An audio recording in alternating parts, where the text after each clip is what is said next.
Castillo.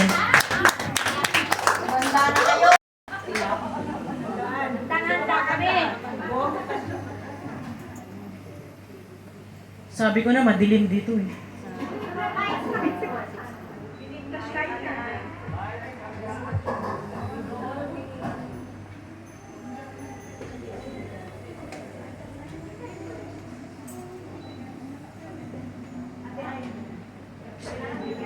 Sinong kinakabahan bukod sa akin? Yung pakiramdam na pagtayo dito parang laging first time. Amen. So, praise the Lord. Konting recap lang sa mga freebies na message natin na dineliver ng ating beloved Pastora Hermie. So, wala po siya ngayon, na-invite po siya sa labas. Kaya nagkaroon po ulit tayo ng privilege to stand before you. Growing people change. Changing people, growing. Ephesians 3:1-12. And IB po yung ginamit niyang version. So as a believer, growth is a must in UST. A lifetime commitment. Parang ano lang yan, sino nakaka-relate sa may mga maintenance niya?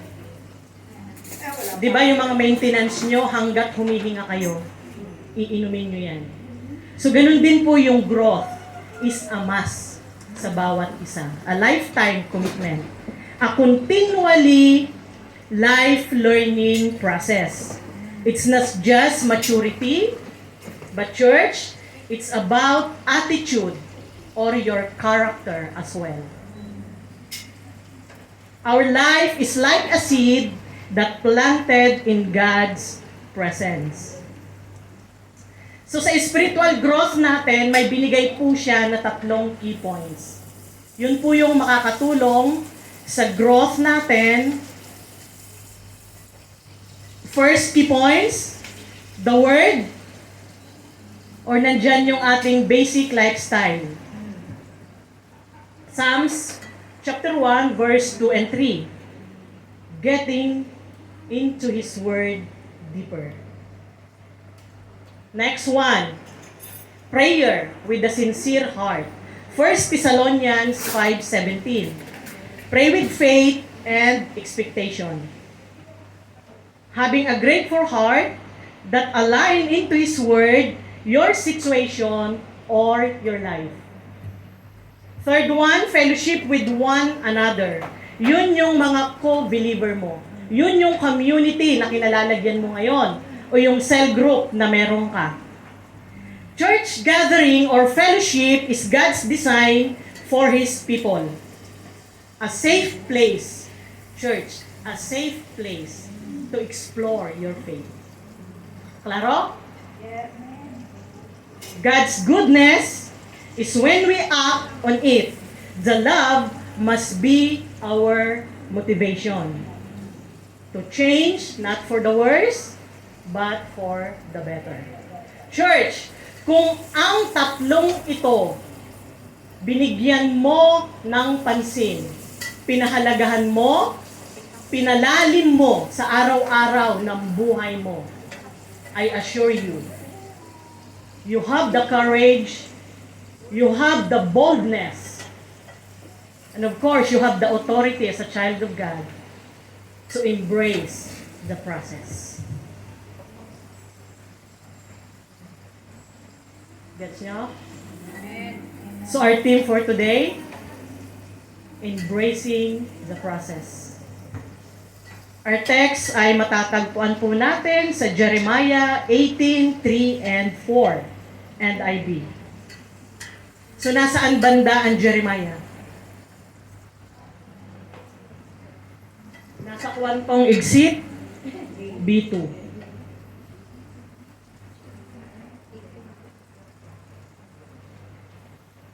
This won't take for long.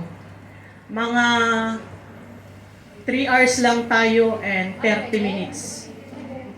So, yeah. Fasten your seatbelt. So I went down for the potter's house and I saw him working on the wheel. But the pot he was shaping from the clay was marred in his hands. Nabasag daw. So the potter formed it into another pot, shaping it as seemed best to him. Lord, it's my prayer that each one in this place magets po nila ang message na ito. In Jesus' name, amen. God told Jeremiah to go to the potter's house because through the work of the potter, God would reveal his message to Jeremiah. The prophet watched as the potter worked at the wheel, shaping the clay with a beautiful and useful end in mind. I believe that every story in the Bible is beneficial for our life today. May message si Lord sa atin. Kung titignan po natin sa Bible, maraming panahon na ang mga tao matitigas ang ulo. Tignan mo yung katabi mo ngayon. Mabait yan, di ba? Siyempre, linggo ngayon eh. God's Word can change your life. Ang salita ng Panginoon, when you get it, it will change the destiny of your life. Kung nakuha mo siya. Every situation, every place where you go, lahat ng bagay na nangyayari sa mga buhay, laging may mensahe ang Panginoon dyan. Whether it's positive or negative, may message si Lord sa buhay mo. The only difference between a person na nagbabago ang buhay at sa hindi nagbabago ang sitwasyon, positive man yan o negative, ang nababago ang buhay, church, alam niya ang message ni Lord sa sitwasyon niya. Amen. Yung hindi nababago, sadly, hindi mo kasi naiintindihan.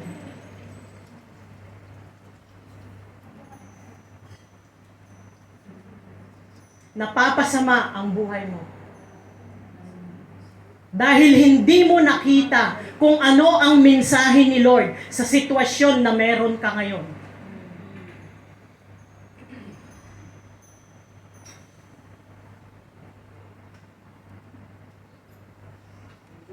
Asan na si Neri? Kusina. Today, it's my prayer, whatever situation you have in life, I pray that you can see the message of God.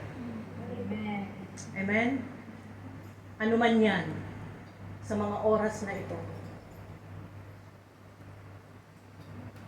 Nung puntahan niya ang nagpapalayo or the potter, nakita niyang tinatrabaho niya yung gulong.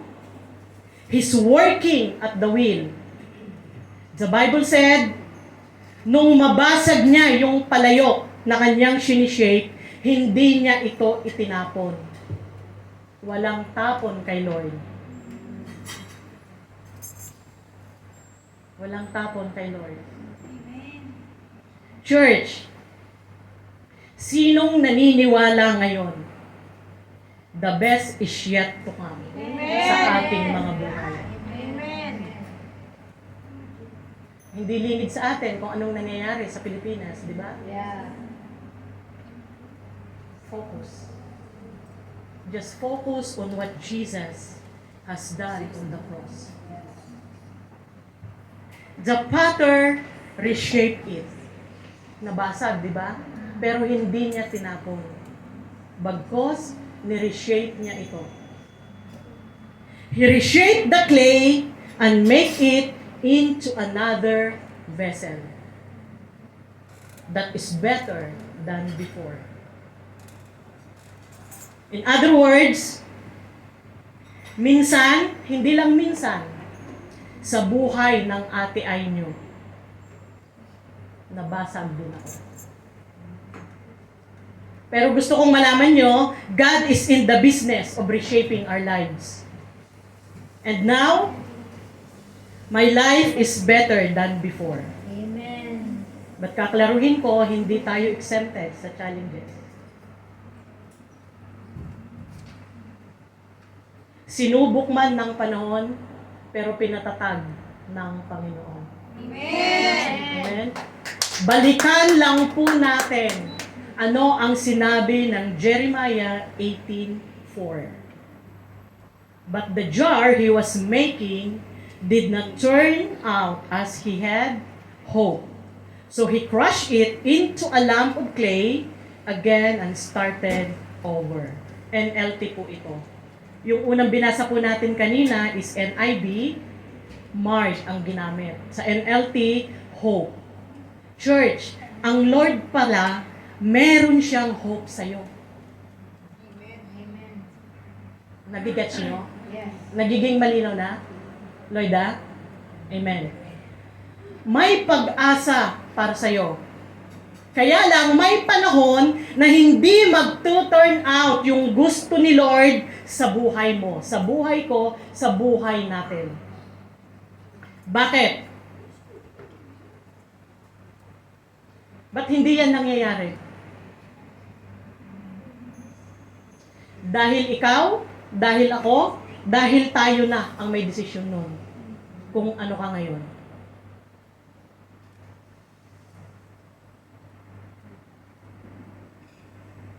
Kapag si Lord may magandang plano sa buhay mo at hindi ka sumunod doon, the Lord will once again crush you and bring you back to the basic.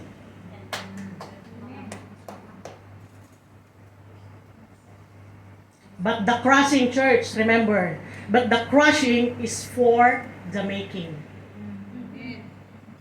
I pray na makuha mo itong message. Kung ngayong umaga nasa sitwasyon ka na you are really crushed, basag, durog, broken ka, the breaking is the making of God in your life. Bawat sitwasyon ng Panginoon sa buhay mo, all things they will work together for good to them who will love God and to those who walking according to His purpose. Anumang sitwasyon mo ngayon, at kaya mong sabihin, Lord, begin to break me.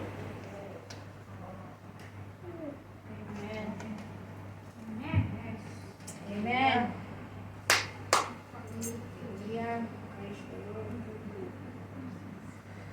Begin to crush me. Because I know the crushing is for the making. Amen. Yes. Hallelujah.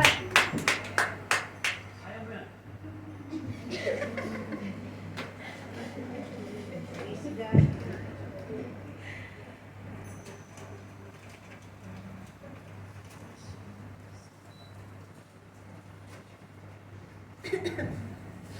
Praise the Lord.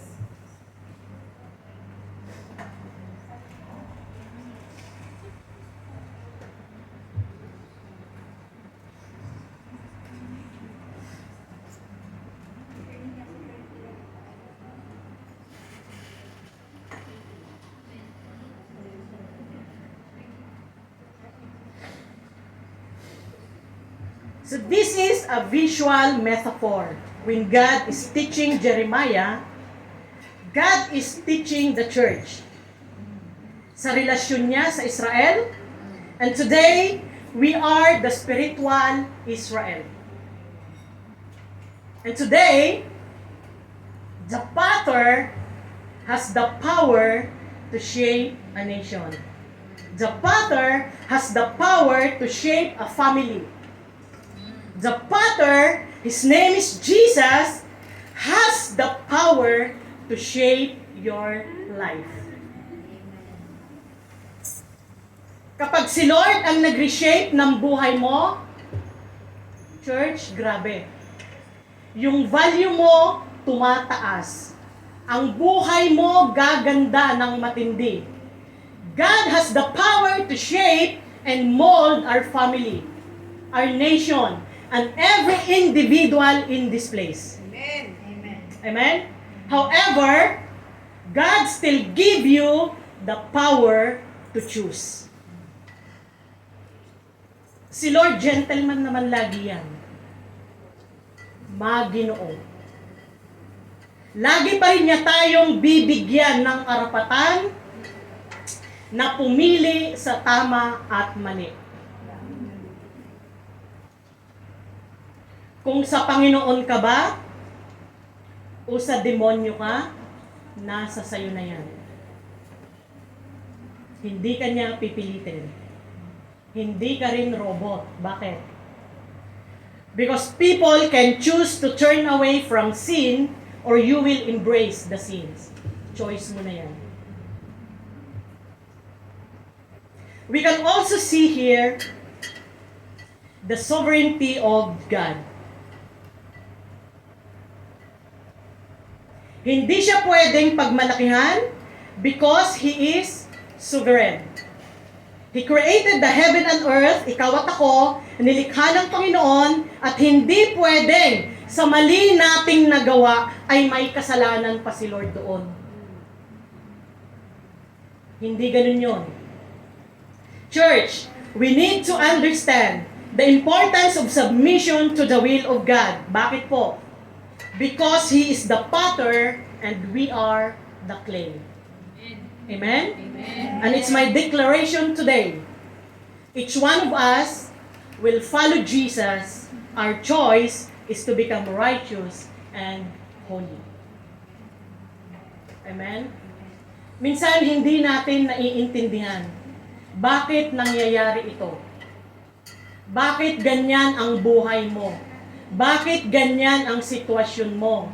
Alam mo kung bakit?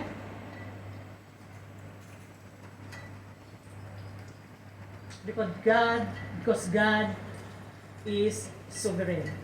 God has power para gawin ang dapat niyang gawin sa buhay mo. Hindi para ikakasama mo, kundi ikabubuti ng bawat isa sa atin.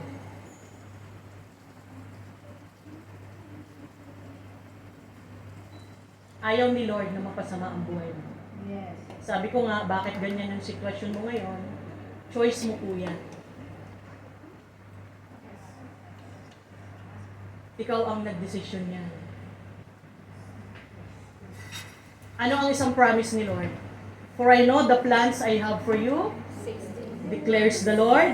Plans to prosper you and not to harm you. Plans to give you hope and a future. Jeremiah 29:11 and I.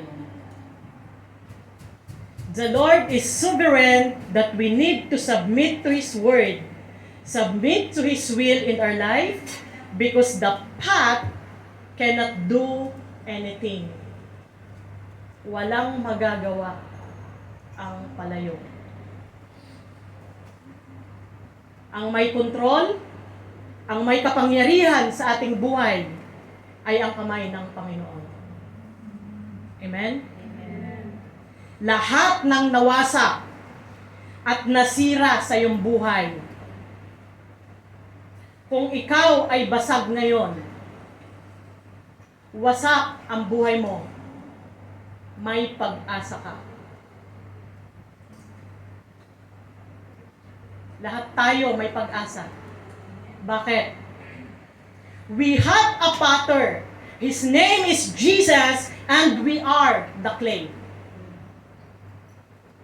Just to emphasize what Prophet Jeremiah, kung ano po yung nakita niya, how the potter worked in the wheel. The wheel, yun yung proseso. Karamihan sa atin gusto ng instant. Pero ayaw natin sa process. Instant jowa. Instant noodles. Sakit sa bato ang abot mo dyan. Instant coffee. Ang taas ng sugar niyan. Lahat ng instant ang pau. Anything that is instant, anything that's not processed, hindi yan nakakabuti sa ating buhay. It's important that we have to understand the concept of process. Ang daming umaayaw. Sinong relate dito? Ang daming umaayaw o tumatalikod sa buhay Kristiyano. Because they don't know, they don't understand the concept of process. Hindi pa man sumusuko na. Akala ng iba, yung pagpunta-punta sa church, bago na yung buhay nila. But it doesn't work that way. Hello? Ano, Jesus Fans Club? Okay ka na doon? Yung nasa salvation era ka lang? Enough? Na-stuck ka na doon? Hindi ganun yun. If you really want a true process in your life, it needed, church, a daily encounter with Jesus. Daily encounter with Jesus. Hindi ka titigil sa salvation era mo. Hindi uubra na uma-attend ka lang every Sunday dito sa church. Kailangan po natin ma-encounter araw-araw si Jesus Christ. Amen. Amen? Amen. Life is a process. We should allow the King, our Potter, to reshape the clay. The clay. Ikaw yun. Ako yun. Tayo yun. Nawasak man ang buhay natin, but when the Potter began to reshape the clay, He formed it into a pot where it seemed best to Him. Alam ni Lord kung anong mas best sa'yo. Yung akala mo, yan na yung best sa'yo, pero hindi pa. It's not the best yet. Dahil meron pang mas best si Lord para sa buhay mo. Hindi pa yan yun. Akala mo yung work na best na sa'yo. Yung business na best na sa'yo. Akala mo yung time na yan na yung the best sa'yo. Akala mo yung jowa na yan na yung best sa'yo.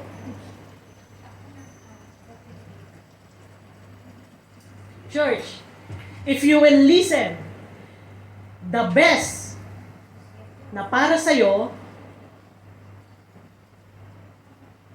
if you will listen the voice of the Holy Spirit, you are not going to get the good, but you gotta get the best from God. Amen. So wag ka pong makontento sa kung anong buhay meron ka ngayon. May ikakaganda pa yan kay Lord. May ikaka-best pa yan kay Lord. Sometimes nonsense na hindi mo makita bakit nawalan ka ng work. Nonsense na hindi mo makita bakit ganyan yung sitwasyon mo. Hindi mo makita bakit nangyayari ang ganyan. Dahil idadaan ka muna ni Lord sa process of learning, and then one day, He will reshape you. And what's best to Him will be your life. God's best is yet to come. Amen?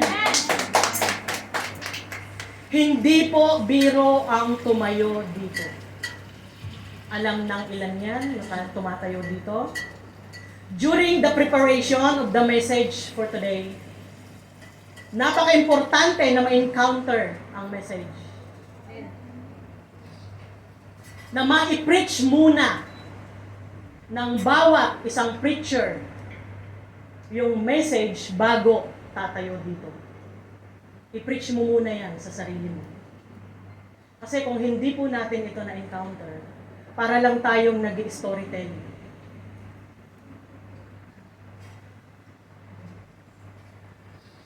Bago pa man ako tumayo dito sa harap nyo, may binago na si Lord. May ipinagpasalamat na ako. May nakita na akong pag-asa sa buhay ko. Sa ministry, sa mga disciples, sa highly favored family, sa pamilya, habang nasa diving mode po ako.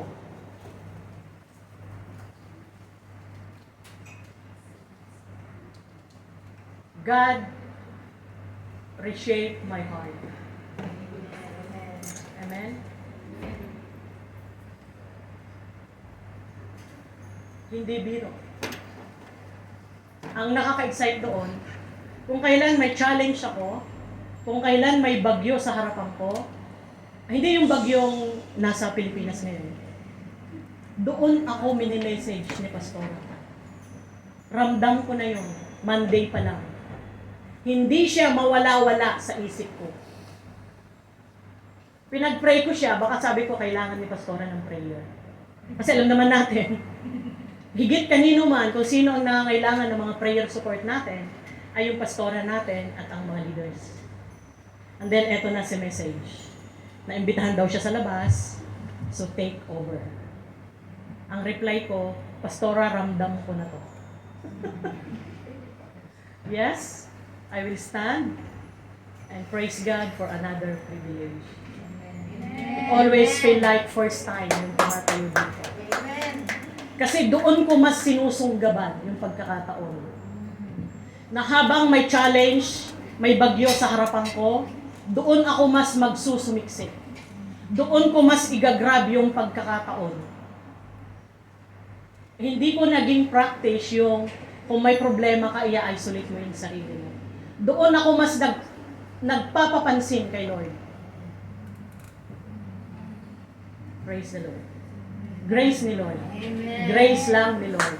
And the message, continue ka, papunta ako dito, talagang yung encounter tuloy-tuloy. Hindi madali. But praise the Lord. Kaya kung pa-church ka lang, hindi magbabago ang buhay mo, Mare. You need to be in the process. Ano ang unang nakita ni Jeremiah pagpunta niya sa potter's house? He saw the potter working. Tinatrabaho ni Lord ang buhay ng mga pot. Tinatrabaho ni Lord ang buhay mo. Tinatrabaho ka ni Lord. Ikaw na lang ang ayaw magpatrabaho. Hello?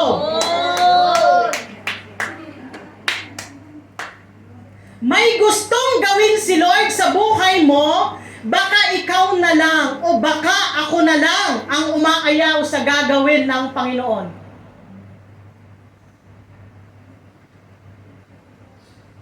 Because you don't see that God has a great plan and future for your life. Intindihin mo na. Hindi mamaya, hindi bukas, now na, agad-agad. Ipinipilit mo yung gusto mo, kaya lalong pumapangit ang palayo. Lalong pumapangit yung sitwasyon na meron ka, na hindi naman niya kayang i-shape ang sarili niya. Sino ang dapat mag-shape niyan? Ang magpapalayo, si Lord. Ang pwedeng mag-shape sa ating mga buhay. The potter working on the wheel. Church, it's a process.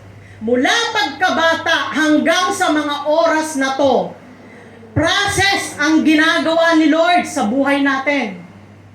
Process ang ginagawa ni Lord sa buhay ko. Sa buhay mo. Continually process. Lifetime. Amen? God is working at the wheel of process. If you allow God to form and reshape your life through the process, like a clay in the hand of the potter, wala nang gaganda pa sa buhay na nasa kamay ng potter. Wala nang gaganda pa ang buhay na nasa kamay ng Panginoon.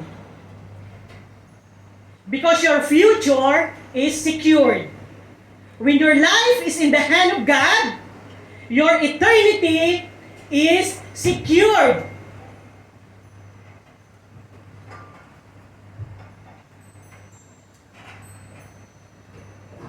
Sa ngayon, bata at malakas ka pa. You have everything you can.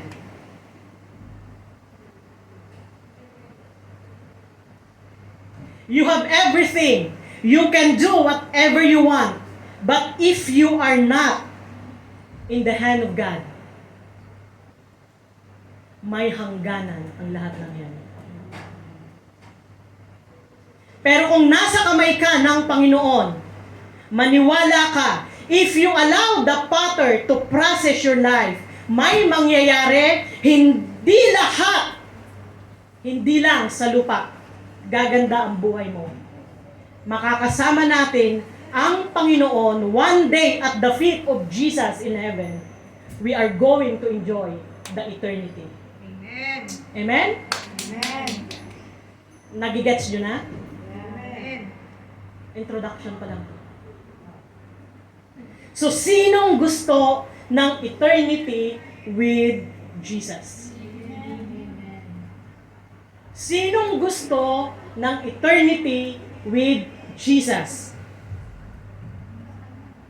Ayaw nyo? Amen. Amen. Sa response mo ngayon, sinasabi mo ng Lord, i-process mo na ako.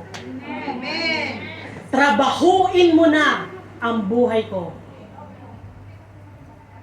I want to be in your hands. Kapag inilagay na ang buhay mo sa kamay ng Diyos, He will begin you to the process. Proseso. Hindi yan madali. Hindi yan laging masaya. Tatrabahuin ka niya. Wala sa tagal ng pagiging Kristiyano yan, kasi hanggang ngayon, church, tinatrabaho pa rin ng Lord ang buhay ni Pastor Hermie. Hanggang ngayon, tinatrabaho pa rin ni Lord ang buhay ko, ang buhay mo, ang buhay nating lahat. Amen? Wala sa tagal o ikli ng buhay Kristiyano, because the process is continually. The process is repeating.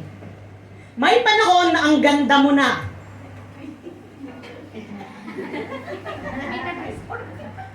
Vessel of honor ka na. Suddenly, nabasag ka. Sinong relate dyan? Yes.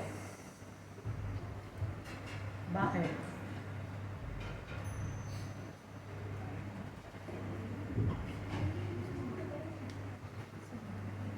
Naglilingkod ka na kay Lord. Tumodo ka na nga eh. Tapos bigla kang nabasag. So the process is repeating. The process is day and night. Hindi yan one time, big time, ha? The process is for a season. It is set of cycles of life. It's like a wilderness. Minsan yung proseso ng Lord sa'yo, parang tagtuyot. Puro iyak ka sa panahon ng proseso. Mapapa, Lord, bakit ganito? Lord, why like this? Why? Why not? Sagutin ka ni Lord, why not? Di ba?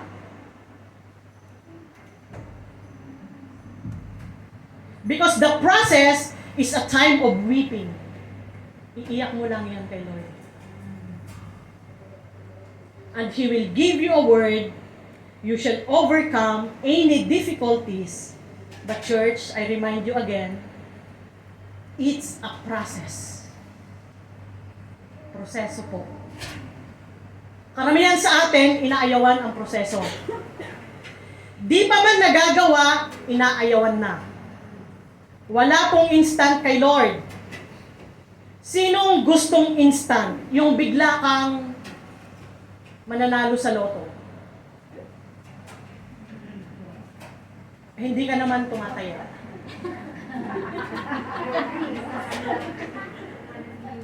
Diba? Yung lahat gusto mo instant. So what's happened is, kapag instant yan, you will never treasure it. Pero kung dahan-dahan, pinoproseso, kaya ka nga tinatrabaho ni Lord. Working at the will si Lord sa buhay mo. Dahil inaayos ka niya dahan-dahan. Amen. Sabi ko, 3 hours. Our God is so defined. So defined. Lahat ng flows natin, lahat ng mali sa buhay natin, unti-unti niyang tinatapyas. Inaayos para maging ginto or diamond na tinatawag. Because one day, you will become a vessel of honor. When you don't know the concept and purpose of a process, you will backslide. Aayaw ka. Lalayas ka. Magle-left the group ka. Mag-i-emote ka. Mag-i-emote ka. May tubig na ako nabuksan.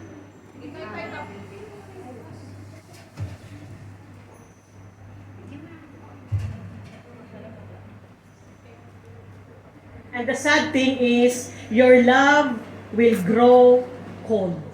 Mawawalan ka ng gana. And you will search for other way. Maghahanap ka ng instant ngayon.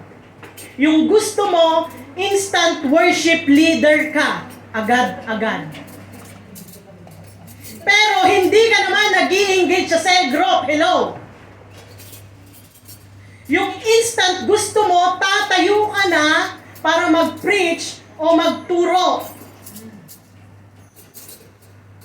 Hindi ka nga naman maturuan. Hindi ka tumatanggap ng correction. Unteachable ka. Ano ngayon ang gagawin mo sa mga kaluluwa ay pagkakatiwala ni Lord sa'yo? Walang instant kay Lord.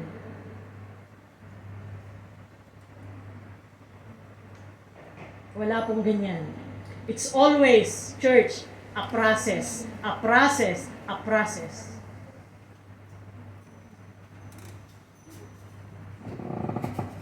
Klaro? Amen. Gets nyo? Amen. Okay, so, our main points. Like that, siguro pa. First point, to embrace the process. 1, the will is the process, or what we so-called common tool, used by the potter to shape the clay, consists of rotating disc. Common tool means, normal na si Lord, kung babaguhin niya ang buhay mo, normal na dadaan ka sa gulong ng buhay. Kaya nga kung may challenge huwag kang mag-focus doon, isipin mo umiikot yung orasan. Lumilipas yung araw. Hindi ka forever sa sitwasyon na yan. May gulong ang buhay. Amen? Hindi abnormal na papasok ka sa isang proseso. Common yan. Normal yan. Si Lord, pag binago ang buhay natin, the process must be normal to us. Gets nyo? Hindi yung imotera ka. Na bakit ako na lang lagi?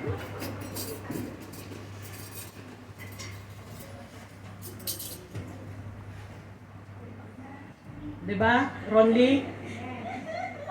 Pag ikaw lagi kong nakikita, namimiss kita. Naglalambing ako, sinasabihan kita na mahal kita. Yun yung way.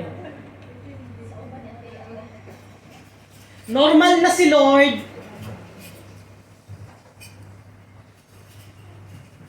padadaanin ka sa gulong ng buhay. Proseso yan. Ikaw ang laging nakikita, ako na lang lagi, Niljoy. Puro na lang ako, Niljoy. Church! Lahat dumadaan dyan, hindi lang kayo. May mga nauna lang. Lahat tayo dumadaan dyan. Bakit? It's a normal tool na, di ba? Common. Normal. That's the first word for you. Kaya huwag mong isipin na ikaw na lang lagi ang nakikita ni Pastora. Huwag mong isipin na ikaw na lang lagi ang nakikita ng leader mo. Kasi hindi ganun yun. Dahil lahat tayo dumaan dyan. Akala mo lang na ikaw lang, pero hindi.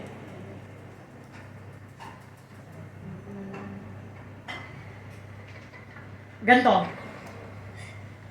Pag nag-engage ka sa live class, konting vision casting. Normal lang yan. So, hindi yan live class punishment, ha? Hindi rin yan School of Leaders punishment level 1, 2, and 3. So, normal. Sabi ko kanina, hindi po pwedeng naka-steady ka lang doon sa salvation era mo. Dadaan tayo sa equipping. Process pa rin. Tuwing linggo, ano ba naman yung eto lagi mong iniisip? Alam ko, isa sa inyo, sa mga oras na ito, ang haba-haba. Wala na nga si Pastore, akala ko mas maigsi yung message na yun. Tama, mali. Sabi ko nga kanina, 3 hours and 30 minutes tayo. Alam mo kung bakit may ganyang mindset? Because you don't understand the concept of process. Ganun lang kasimple. Nung makita ni Jeremiah ang magpapalayok, talagang matyaga niyang tinatrabaho, unti-unti niyang inaayos at pinapaganda ito. Pero ikaw, 1 linggo ka pa lang, nasagi ka pa lang, hindi ka lang napansin nung mag-hi ka. Hindi ka lang na-replyan. Hindi na-call back nung mag-miss call ka. May excuses ka na agad sa leader mo. Kesyo, busy ka daw. Kesyo, naka-duty ka daw. Bakit? Kasi dahil hindi mo naiintindihan, you don't understand that this is normal to us. Lumilinaw na? Second points, how to embrace the process. The wheel is a symbol, or what we so call the power to shape. Power to shape and mold the clay as He sees it. Kung paano ka tignan ng pattern. May kapangyarihan ang Panginoon para muling i-shape, baguhin ang buhay mo. Kaya ng Panginoon na kapag nasa proseso ka, yung mga bagay na hindi mo kayang baguhin sa sarili mo, yung katamaran mo, yung katigasan ng ulo mo, lahat ng yan, when you allow God to bring you into the process of the will of life, it's a symbol that God has the power in your life to shape you and mold you the clay as He sees it. Yan ang gusto ni Lord sa'yo. Sino dito ang gusto ay yung gusto ni Lord sa'yo? O medyo may bumabargain pa rin? Sinong may gusto na yung pinaka-the best ng Panginoon ay para sa'yo? Amen. Amen? Amen. Then embrace the process. O, isa na lang ang nag-amen. Embrace the process. Amen. Sa process, diyan babaguhin ni Lord ang ating buhay. God has the power to give you new direction in your life. Sa panahon ng process, dati ka lang isang palayok na lalagyan ng tubig. Sinong relate dito yung mga lumaki sa probinsya? Yung lagayan nung, yung drinking water, yung inumin natin noon? Banga. Sa amin, Malabi or Burnay. Pero di ba malamig na yon nung unang yon. So kung dati, isa lang tayong mga palayok na lagayan ng inuming tubig. Di ba? Dati yon. Ngayon, church leaders, magiging palayok ka na lagayan pala ng langis. Langis. Lord, pour out your oil in my hands. Diba? Mga declaration natin. Anoint my lips. So, hindi ka lang lalagyan ng inuming tubig. Kundi magiging isang palayok ka na lagayan ng langis. Lalagyan ka ng Lord ng ginto, ng diamond. Iba na ang buhay mo. Pang next level ka na.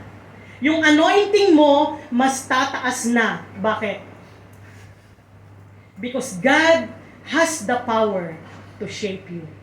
Amen? Amen? When you are in the process, si Lord ang magdi-decide kung anong klaseng buhay ang ibibigay niya sa'yo. Hindi po ikaw, hindi po ako.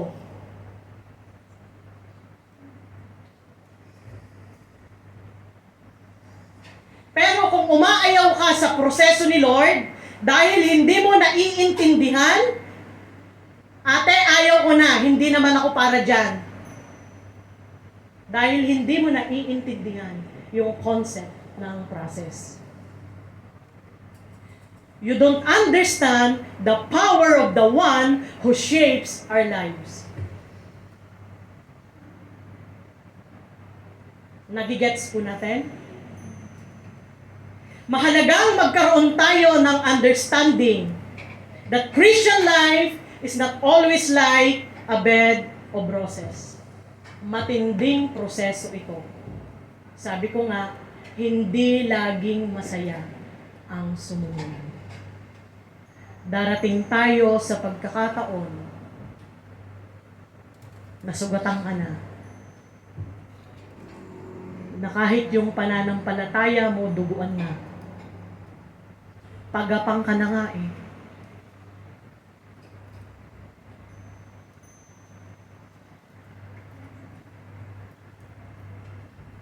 Lagi lang nating i-remind para ma-encourage po.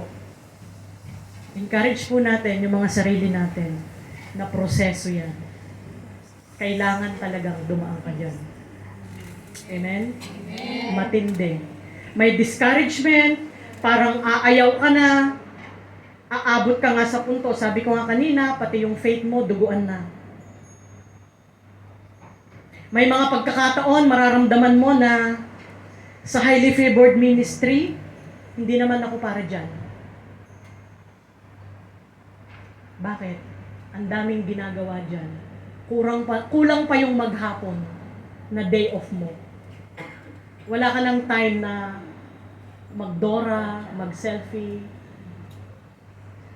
mga ganon. Lahat tayo dumaan dyan. And then, eto pa. Lagi pang damay ang bulsa. Relate? Right. Laging pinapakialaman yung buhay ko. Pati tabas ng ilong ko, pinapakialaman. Ang tahimik nyo kasi.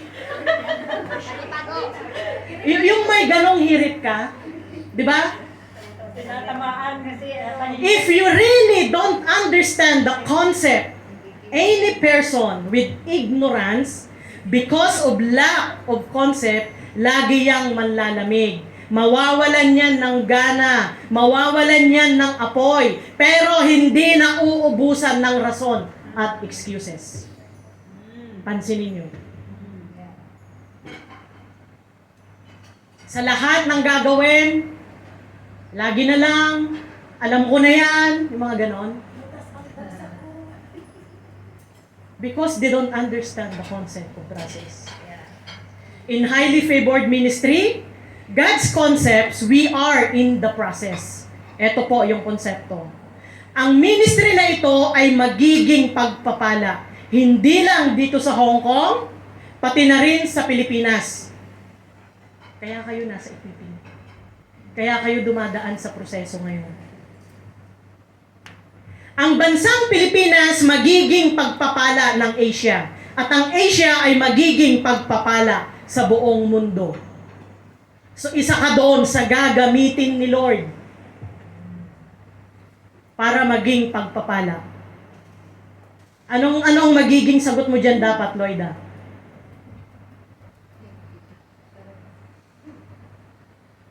Wow. Lord, send me. Di ba? Saan ba? Europe?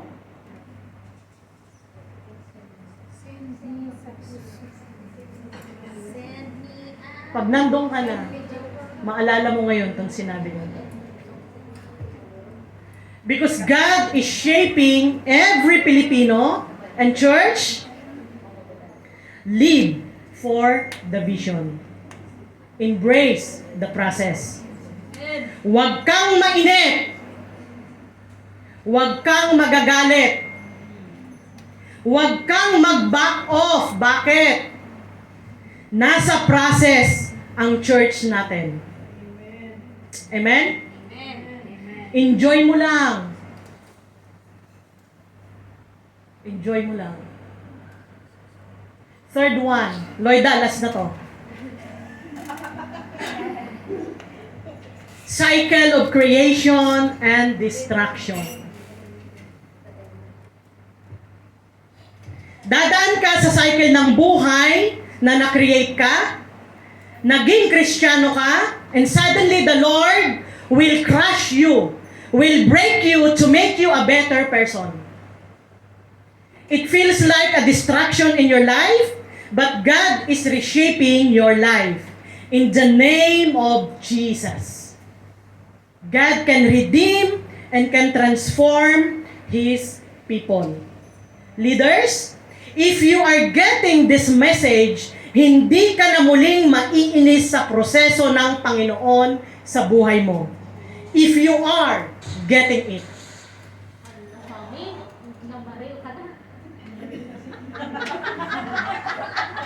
Ano daw?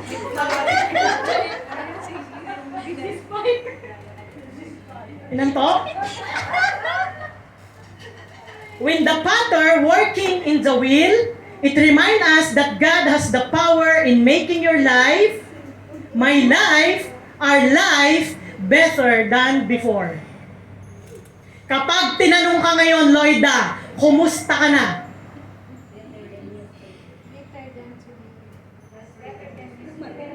Better than yesterday. Church, tandaan nyo ha, hindi lahat ng okay ay alright. So wag kayong sasagot ng okay lang po. Ang isagot mo, better than yesterday. Because our God is the master craftsman of our life. Amen? Last one. 4 pala, Lloyda. Akala ko 3 lang. Fluidity and changeability.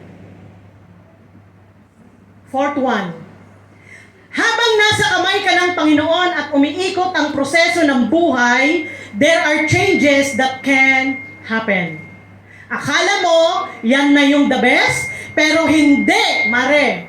May mas maganda pang shade si Lord sa buhay mo. Every time that the water of life na ibinubuhos sa buhay mo, God still changes your life. Fluidity and changeability can happen when you are at the wheel of life. Sabi ko nga, mas ma-excite ka dapat pag nasa challenge mode ka. Kasi may nangyayari. May ginagawa si Lord. Pinupulido ka niya. Amen. Amen? Amen. Pag may challenge ako, mas itinutodo ko yung pagpapapansin ngayon. Kasi pwede ko naman sabihin kay Pastora, Pastora, duty ako sa Sunday. Ibigay mo sa ibang P12. Pastora, patayuin mo naman yung mga ibang leaders na hindi pa tumatayo. Diba? Pero, eto kasi yung prinsipyo ko na pag ganitong medyo may bagyo, mas dodoblehin ko yung nagigets niyo yun kung anong sinasabi ko. Sabi ko nga, mas doon ako nagpapapansin.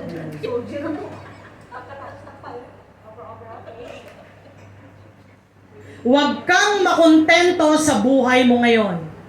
Meron pang mas magandang shape si Lord para sa'yo. Yung level mo ngayon, dapat after 1 minute, mas tumataas pa yan. Yung apoy ng, alimbawa, ngayong oras na to, let's say na nasa 10% yung apoy ng puso mo. After 1 second, so bago pa ako matapos, dapat nag 15% ka na. Huwag kang makontento. Aralin din natin yung learning how to live o your cycle ng buhay. Dito sa ministry po natin, we would love to help one another. Lalo na sa mga baguhan, yung mga new converts natin, new converts, to be part of the process. Exciting yun.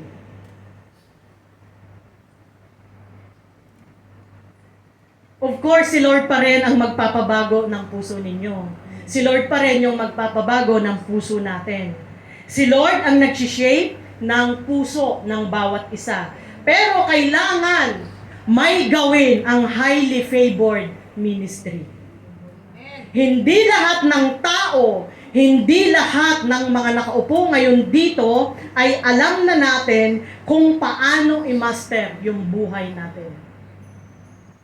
Klaro? Amen. Sa mga nasa 35 above, 40, ganyan. Life doesn't begin at 40 yet. Life begins when knowing Jesus and making disciples. Yun po siya. I-welcome mo na yung mga uban na yan. Pangalanan mo na sila. Minsan may suki ka pa dyan. Nung umentra siya, nasa 10, umabot siya hanggang 15. Tapos ang kiniklaim niya ngayon, siya lang yung number 15. Utang na loob ni Joy. So this is how we learn to live. Yung converts, ganito siya. Na-invite ka, so dumaan ka sa invitation process. Yung nag-invite sa'yo at yung leader niya,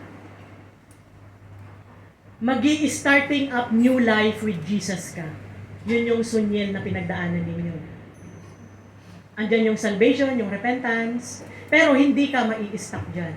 Sabi ko nga kanina, hindi tayo hanggang pang salvation era lang. Natapos nyo na yon? Sunyel nyo?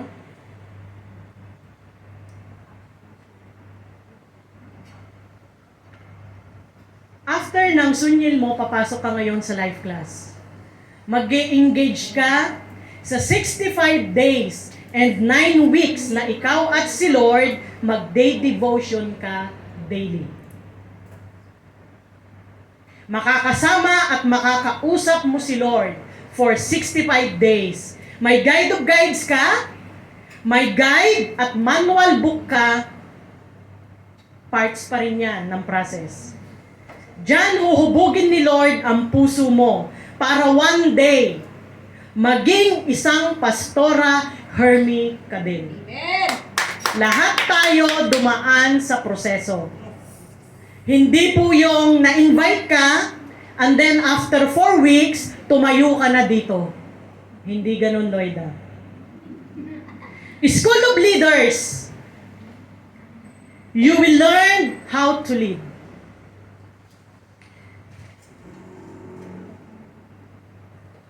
Sa highly favored ministry, ang iniisip po natin, pagka-graduate mo dito, hindi ka magiging ikaw lang. Bakit ka nagtapos? Kasi kailangan mong mag-lead. You are in the business. Magiging business person ka. Maglilid ka ng mga tao or shepherd to many people. And part pa rin po yan ng process. When you embrace the process, I believe that the best of God will come upon your life. Keep trusting God during the process dahil alam ni Lord ang ginagawa niya sa buhay mo. Minsan kung nasa sitwasyon ka, hindi mo naiintindihan. Pero I encourage you, leaders, church, keep trusting God. Kasi hindi mo yan agad-agad maiintindihan. Magtiwala, maniwala, tuloy-tuloy lang. Amen? Have the courage and hope to see what Jeremiah saw long ago and apply it to your life today. The potter's wheel is still turning, his hands are still upon you, shaping your life despite your flaws and struggles, with the goal of revealing his glory through you. You need not give up on your life because God hasn't given up. He does some of his best work with vessels that need an extra touch, another try, a new beginning. As I end up here, ang saya, conclusion na. Amen. Amen. As I end up here, God's people are like clay in his hands. God works with a purpose to bring his dreams for his people into reality. To make that truth personal, God is at work in your life and mine with divine purpose. He works to make our lives reflect his beauty and glory, to make our lives useful vessels for his kingdom's work. So church, if you feel like giving up because of the struggles you face, look up and see. The potter's wheel is still turning. Amen. Umiikot pa siya. Amen. Making something beautiful and useful of our life. Amen? Amen. If you feel like you are drowning in the storm of life, remember, your Savior, our Savior, walks on the water. Amen? All glory to God. Be encouraged palagi.